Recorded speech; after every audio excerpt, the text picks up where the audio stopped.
Hello, you're looking at some nuts placed in a spinning disc.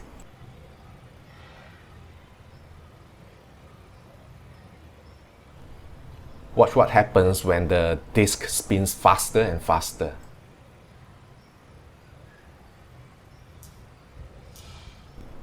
Two nuts have already slipped, yeah? There goes another one. And another one.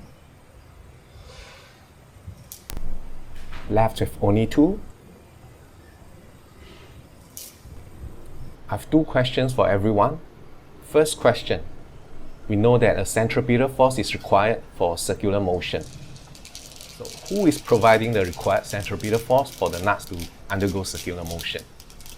The second question is, why do the nuts slip in order? Why do the outer ones always slip before the inner ones? See you at the comment section. Ta-ta!